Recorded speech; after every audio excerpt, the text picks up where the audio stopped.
Sir air force medical assistant क्या होता है, एयरफोर्स फार्मेसी क्या होती है, सर इनकी एज क्या होती है, इनकी तैयारी हम लोग किस तरीके से कर सकते हैं, क्या पहली बार में इनमें हम सिलेक्शन ले सकते हैं, सर इनमें किस तरीके के क्वेश्चंस पूछे जाते हैं। मेरे भाई आपके इन सारे सवालों का जवाब हम लोग देखने वाले हैं अपने इस वीडियो के अंदर, तो आप सारे बच्चे वीडियो में लास्ट तक बने रहिएगा।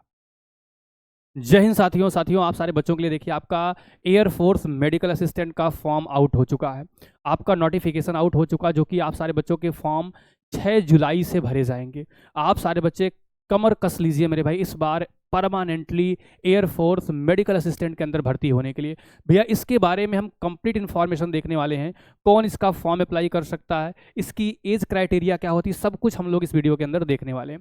सबसे पहले बात करते हैं मेरे भाई एयरफोर्स मेडिकल असिस्टेंट क्या होता है। मेरे भाई देखो, अगर बात करें एयरफोर्स मेडिकल असिस्टेंट एक परमानेंट भर्ती होती है, यानी इसमें आप सारे बच्चों को जो नौकरी जो जॉब मिलती है भैया परमानेंट होती है, अग्निवीर से इसका कोई लेना देना नहीं है, ये एक परमानेंट भर्ती है आपका एयरफोर्स के अंदर। अब सबसे पहले मेरे भाई बात करें कि अगर आपको एयरफोर्स मेडिकल असिस्टेंट या फार्मेसी की तैयारी करनी है तो आपको क्या चाहिए होगा। मेरे भाई देखिए, अगर हम बात करें एकेडमिक क्वालिफिकेशन की, आपको 10+2 चाहिए। ठीक, यहाँ पर ध्यान रखिए आपको क्या चाहिए, तो 10+2 चाहिए। इसके अलावा मेरे साथी अगर बात करें, आपका फिजिक्स केमिस्ट्री बायोलॉजी होना चाहिए, लेकिन इससे भी काम चलने वाला नहीं है। इसके साथ साथ आपका ऑल ओवर 12th में 50% और इंग्लिश सब्जेक्ट के अंदर 50% मार्क, यानी 50 नंबर से कम नहीं होना चाहिए। इसके अलावा बात करें अगर आप फार्मेसी की आप तैयारी करते हो, मेरे भाई फार्मेसी के अंदर आप सारे बच्चों को डिप्लोमा, आपको डिप्लोमा और बीएससी इन फार्मेसी चाहिए।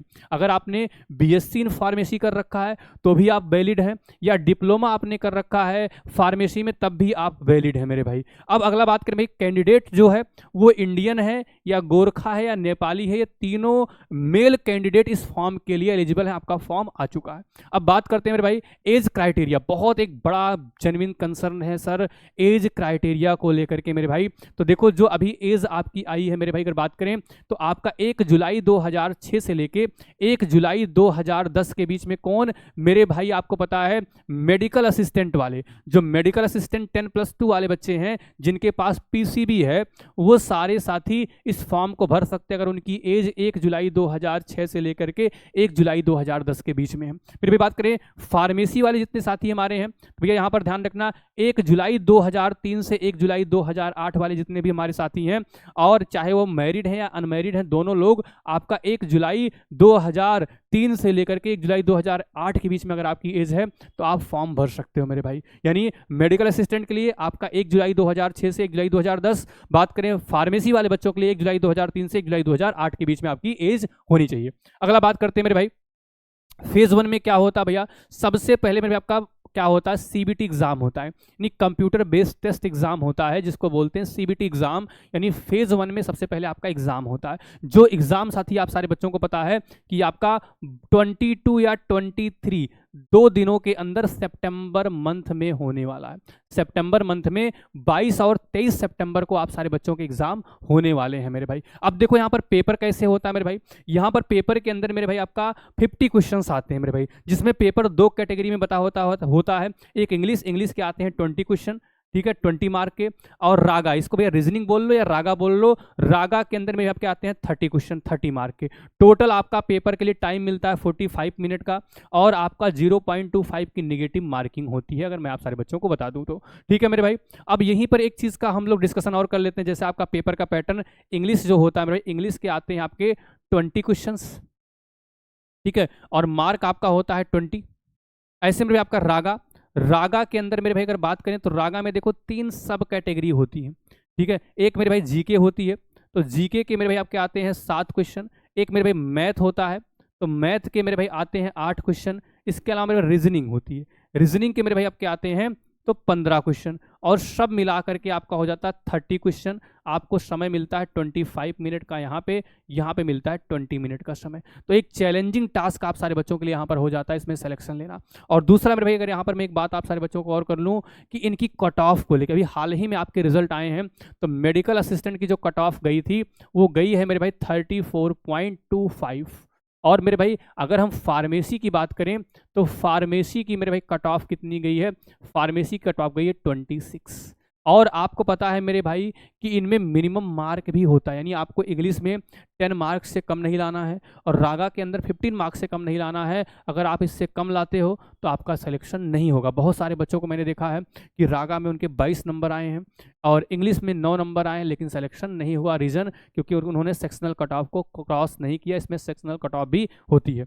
अब मेरे भाई आगे आ जाते हैं। जब मेरे भाई आप सारे बच्चे क्या कर लेते हो, इसमें देखिए आपका ये रोल होता है भैया फार्मेसी के अंदर, आपका जो हॉस्पिटल्स होते हैं एयरफोर्स में, वहाँ पर आपका फार्मासिस्ट का काम होता है और मेडिकल वाले बच्चों का भैया डॉक्टर के आपका सहायता में रहते हैं। आप यहाँ पर देख सकते हैं ये इनका जॉब प्रोफाइल होता है, एक परमानेंट जॉब है।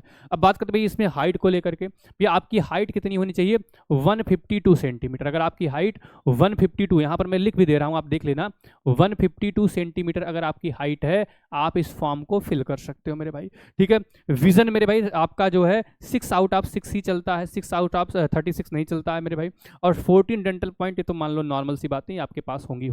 ठीक है मेरे भाई। और ये एक परमानेंट वैकेंसी है मेरे भाई। ये आपका बेसिक आपको पैसा मिलता है जब आप ट्रेनिंग पे होते हैं, उसके बाद मेरे भाई ये आपकी बेसिक सैलरी ये ग्रेड पे होता है एक तरीके से। और मेरे भाई आपका ये सारी चीज़ें जो फैसिलिटीज़ हैं परमानेंटली मिलती, जो कि एक बहुत अच्छी आपकी फैसिलिटी होती है, परमानेंट जॉब होती है और लगभग 60 के आसपास, यानी 60,000 के आसपास आपकी सैलरी स्टार्टिंग में बन जाती है। ठीक है मेरे भाई। और एक बढ़िया मौका आप सारे बच्चों के पास है मेरे भाई। मैं आप सारे बच्चों से इतना ही कहना चाहता हूं मेरे भाई, जो साथी इसकी तैयारी करना चाहते हैं वो डिफेंस क्लासेस लखनऊ का एप्लीकेशन डाउनलोड करके आपका गरुड़ 3.0 बैच को ज्वाइन कर सकते हैं। बहुत ही शानदार मौका, परमानेंट मौका आप सारे बच्चों के बीच में आ चुका है।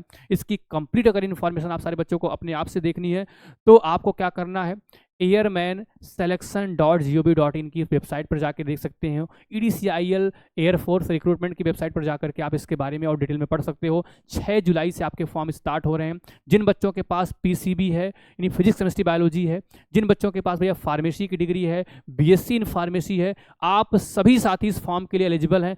तो आप सारे बच्चे नोट कर लीजिएगा, 6 जुलाई से आपके फॉर्म स्टार्ट हो रहे हैं। कोई भी स्टूडेंट हमारा मिस नहीं करेगा, सारे के सारे बच्चे इस फॉर्म को अप्लाई जरूर करेंगे। इसके अलावा अगर इसके रिकॉर्डिंग कोई भी आपके डाउट रहते हैं, कोई भी क्वेश्चन रहते हैं, कोई भी क्वेरी रहते हैं, आप कमेंट बॉक्स में जरूर लिखिएगा और डिफेंस क्लासेस लखनऊ को सब्सक्राइब करिएगा। आपको सबसे पहले सबसे सटीक इन्फॉर्मेशन आपको इस वीडियो के अंदर मिलने वाली है। Thank you. जय हिंद।